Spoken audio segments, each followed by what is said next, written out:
Bonjour à tous, on est à la veille presque à l'arrivée de Purim. Purim, une fête tellement spéciale. C'est écrit, comme vous avez certainement entendu, que Purim, qu'est Purim. Purim est comme Purim. Et en réalité, cette source, c'est écrit dans le Tikkunei Zohar, c'est déjà écrit dans le Zohar HaKadosh, cette idée que Purim, qu'est Purim. Et ce qui est intéressant de noter, c'est qu'il y a une règle dans le chasse, dans la Gemara de Masechet Ta'anit, c'est rapporté que mi nitla bemi. Qui est-ce qui est comparé à qui? C'est-à-dire quand on dit par exemple lui, il est comme lui, alors qui est-ce qu'on va comparer à qui? Katan, nitla, begadol, on va toujours comparer le plus petit au plus grand. Or ici, ce que nos sages ils ont dit dans Tikkunei Zohar, c'est Purim, qu'est Purim. Ça veut dire que le Yom Kippour, le jour de Kippour, il est comme Purim. C'est-à-dire que qui est-ce qui est plus grand entre les deux jours, entre Purim et Kippurim? C'est Purim. Incroyable mais vrai. Alors que sur le jour de Kippour, le Pasuk nous dit dans Yoel, Kigadol yom Hashem venora meod umi echilenu. Terrible est le jour d'Akadosh Baruch Hu, il est tellement immense que personne ne pourra le contenir. Ça c'est rapporté sur Yom Kippour, sur le jour de Kippour. Et Purim est encore plus grand. Et la preuve, c'est que le Tikkun Zohar nous dit que Purim, il est qu'est Purim, c'est-à-dire que le Yom de Kippour, il est comme le jour de Purim. Alors on va essayer de comprendre un petit peu la grandeur de ce jour. En vérité, c'est rapporté dans Masechet Megillah. C'est une sougya qui parle du Maaseh Achashverosh et Haman, de toute l'historique, de toute l'histoire de Maaseh Achashverosh et Haman. Dans la Megillah, tout d'un coup, en plein milieu de nulle part, la Gemara nous dit comme ça. La Gemara nous dit que Aaron HaKodesh, le Aaron HaKodesh, Eino Minamida. Makom Aaron Eino Minamida. Comme ça dit Rabbi Levi. L'endroit du Aaron HaKodesh, vous savez qu'il y avait le sanctuaire, le Makom Oel Haedut, et à l'intérieur du Oel Haedut, du Kodesh, il y avait le Kodesh HaKodashim, le sang des saints. Et dans le sang des saints se trouvait quoi? Le Aaron HaKodesh. Dit Rabbi Levi, Aaron HaKodesh Elominamida, ça veut dire qu'il était là-bas, mais il ne faisait pas du tout partie de la superficie. Ça veut dire qu'en vérité, il ne prenait pas de place. Bien que la superficie du Aaron HaKodesh, elle est bien rapportée, bien détaillée dans le Navi, la Torah, mais il ne prenait pas de place. Ça veut dire que le Aaron HaKodesh, il était complètement spirituel, il était complètement décousu du monde matériel. Et qu'est-ce qu'on voit de là? On voit de là que Aaron HaKodesh n'a pas rétréci en quoi que ce soit la mida du Kodesh HaKodashim. Et pour nous, quel rapport ça a avec Purim? Pour nous, ça a à voir que de la même manière qu'on n'a aucune compréhension de ce que c'est le Aaron HaKodesh, et la preuve, c'est qu'on a devant nous quelque chose de physique, mais qui ne prend pas de place, ce qui est complètement contre toute logique. Et malgré tout, c'était comme ça, le Aaron HaKodesh se trouvait là-bas, mais il ne prenait pas de place. Ainsi, on n'a aucune idée de la grandeur de ce jour-là, de la grandeur de Purim, alors que c'est un jour tellement matériel où on boit et on mange et on s'enivre. Et malgré tout, on ne comprend pas cette sainteté, cette Kedusha de Yom Purim. Et c'est pour cette raison que Rabbi Levi, il dit cet enseignement qui a priori n'a rien à voir avec Purim, pour nous enseigner que quelque chose de tellement gashmi, de tellement matériel comme le jour de Purim, est malgré tout tellement élevé qu'il ne prend même pas de place dans la Kedusha de l'année. Nous, on ne comprend même pas cette Kedusha.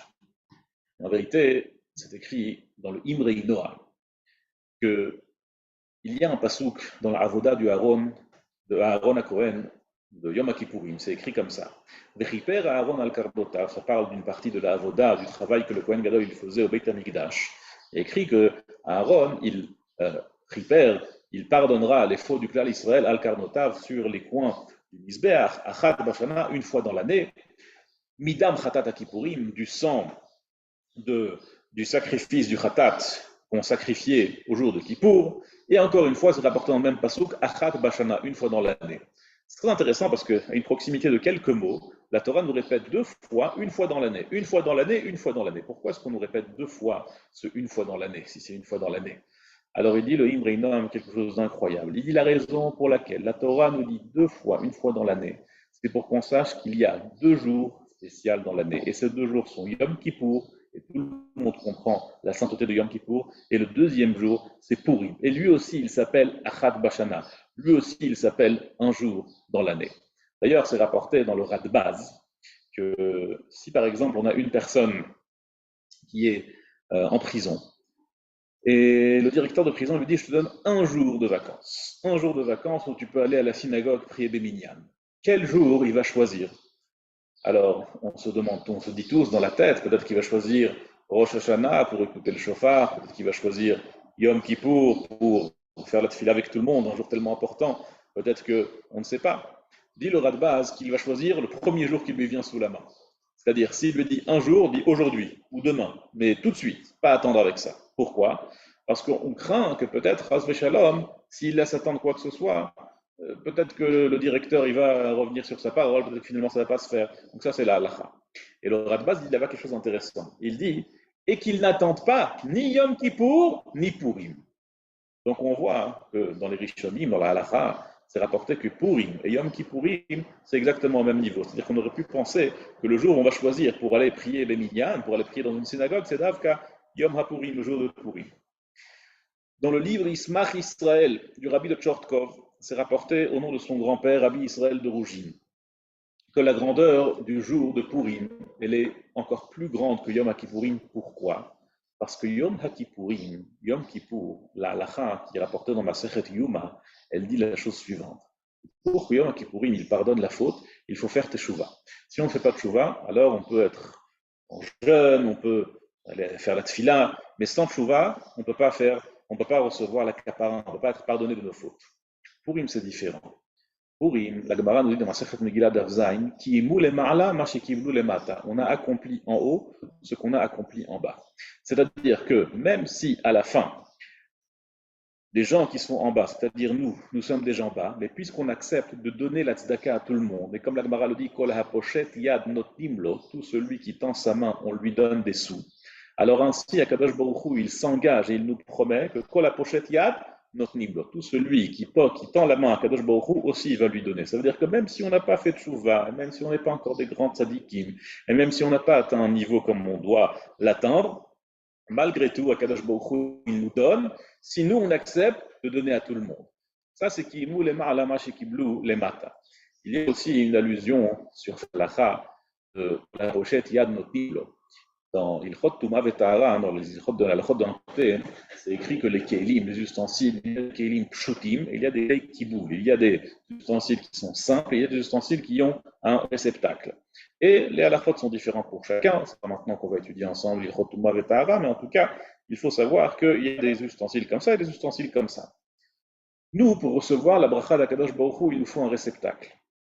Et si on n'a pas de réceptacle, on ne peut pas recevoir la bracha d'Akadosh Baruch Hu. C'est-à-dire que si nous, on ne fait pas de tchouva généralement, ça ne sert à rien. Pour une très spéciale. Pour une kol ha-pochette, même si on inclit pas toute, même si on met un ustensile simple, yad notnim, on lui donne la main, c'est-à-dire qu'on lui donne une anse, qu'on puisse l'attraper, qu'on puisse lui donner la bracha. Ça veut dire que Akadosh Baruch Hu, il nous gracie ce jour-là d'une mission tellement spéciale que même si on est dans une situation tellement basse, malgré tout, Akadosh Baruch Hu, il est avec nous. Mais il faut y croire.